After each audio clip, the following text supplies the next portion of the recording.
जय श्री कृष्ण।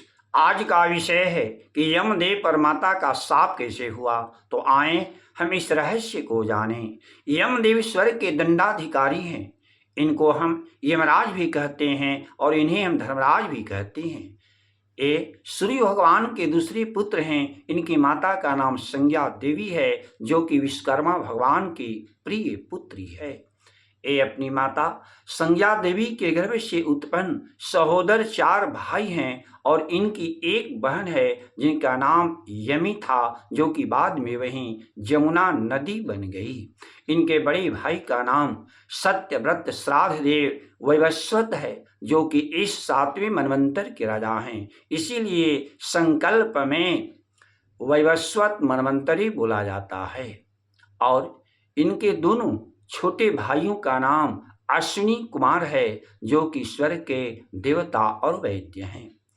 सूर्य भगवान से उत्पन्न और इनके 2 भाई हैं, लेकिन वे सहोदर नहीं, अपितु इनकी माता संज्ञा देवी की छाया से उत्पन्न नारी छाया संज्ञा की गर्भ से जन्म लिए हैं, जिन दोनों का नाम सावर्णी और शनेश्वर है।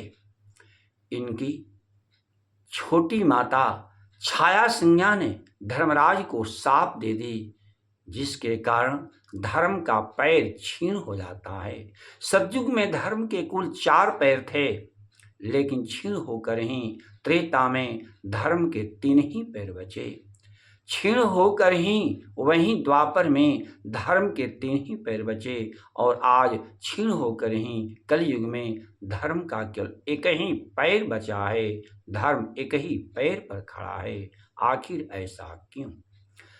जब विश्वकर्मा भगवान ने अपनी प्रिय पुत्री संज्ञा देवी का विवाह त्रिलोक में सर्वश्रेष्ठ एवं परम तेजस्वी सूर्य भगवान के साथ कर दिए, तो सूर्य भगवान में स्थित परम तेज से, परम शक्ति से कोमलांगी संज्ञा देवी का समस्त शरीर काला हो गया। फिर भी असह्य वेदना को सहते हुए भी वह पति सेवा में संलग्न रही। वे अपने गर्भ से 2 पुत्र एवं 1 पुत्री को जन्म दी। बड़े पुत्र का नाम सत्यव्रत श्राद्ध देव वैवस्वत है और दूसरे पुत्र का ही नाम यम है, जिन्हें हम धर्मराज कहते हैं, और पुत्री का नाम यमी। एक दिन संज्ञा देवी कुशासन पर बैठकर मैंने वे विचार करने लगी कि आखिर विवाह करने का मुख्य उद्देश्य क्या है।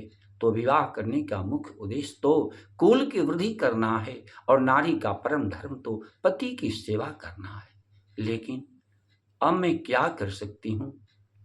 पति में स्थित अपार तेज और बर्दाश्त नहीं हो रहा है, और इधर यदि मैं पति को छोड़कर अन्यत्र भी कहीं जा रही हूँ तो फिर यह महान दोष भी है। पति की सेवा कौन करेगा और हमारे इन 3 बच्चे की सेवा कौन करेगा? जब ही कुशासन पर बैठकर वह संज्ञा देवी अपने मन में ऐसा सोच ही रही थी कि तत्क्षण उनके शरीर से एक नारी प्रकट हो गई, जो हूबहू उन्हीं के समान थी। वह प्रणाम करती हुई बोली, हे देवी, मैं तुम्हारे शरीर से उत्पन्न हूँ, आज्ञा दो, मैं क्या करूँ? संज्ञा देवी बोली, तुम हमारे शरीर की छाया से उत्पन्न हुई है, इसलिए तुम्हारा नाम पृथ्वी पर छाया संज्ञा होगा।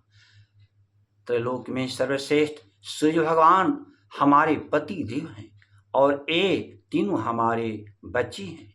इन तीनों बच्चों की इतनी सेवा करना और हमारे पति देवता की भी इतनी सेवा करना कि पति के हृदय में कभी संदेह न हो। अब मैं यहाँ से जा रही हूँ। यद्यपि कि संज्ञा देवी के हृदय में अपने पति सूर्य भगवान के प्रति अपार प्रेम था, फिर भी सूर्य भगवान के तेज से व्यतीत होकर वह कुरुक्षेत्र चली गई। वहां अश्विनी अर्थात घोड़ी का रूप बनाकर अपना समय बिताने लगी। इधर छाया संज्ञा के गर्भ से एवं सूर्य भगवान के अंश से 2 पुत्र उत्पन्न हुए। बड़े पुत्र का नाम सावर्णी और दूसरे पुत्र का ही नाम शनिश्चर है, जिन्हें हम शनि देव भी कहते हैं।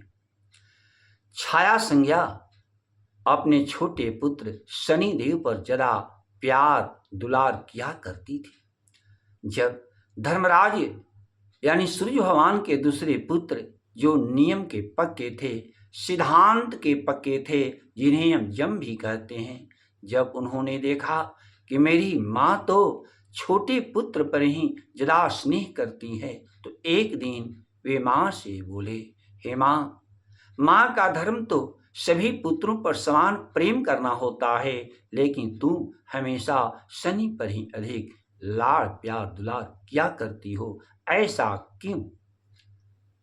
इस बात को सुनकर छाया संज्ञा बोली, दुष्ट, तू माँ के दोष दिख रहा है, मेरा अधिकार है, मैं करूंगी, तू रोक नहीं सकता। इतनी बातों को सुनते ही धर्मराज क्रोधित हो गए। वे अपना दहिना पैर उठाते हुए बोले, माँ, यदि तुम अधिक प्रेम शनि पर किया करोगी तो मैं इसी पैर से तुम्हें मार दूंगा। बस इतनी ही बातों को सुनते ही छाया संज्ञा क्रोधित हो गई और धर्मराज को शाप दे दी, दुष्ट, तुम मारने के लिए पैर उठाया है, मैं शापित करती हूं, जाओ तुम्हारा पैर छीन हो जाए। जब इस बात की पता, इस घटना की सूचना सूर्य भगवान को मिली तो वे ध्यानावस्थित होकर सच्चाई को जान गए। तत्क्षण वे चक्र से छाया संज्ञा के मस्तक को काट डाला और फिर अपनी प्रिय पत्नी संज्ञा देवी से मिलने के लिए कुरुक्षेत्र चले गए। वहां जाकर वे भी अश्व बन गए, घोड़ा बन गए और अपनी प्रिय पत्नी संज्ञा देवी से मिलन किए, वहीं संतान उत्पन्न का काम किए। फिर संज्ञा देवी गर्भवती हो गई। उनके गर्भ से फिर जौआ 2 पुत्र उत्पन्न हुए। अश्विनी के रूप में, घोड़ी के रूप में ही गर्भ स्थित होने के कारण जो पुत्र जन्म लिए, उन दोनों का नाम अश्विनी कुमार पड़ा, जो कि स्वर्ग के देवता और वैद्य हुए।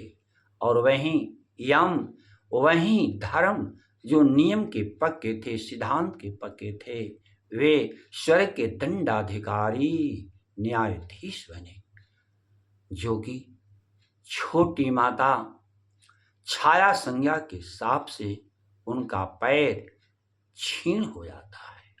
इन्हीं शब्दों के साथ मेरी वाणी का विश्राम। जय श्री कृष्ण।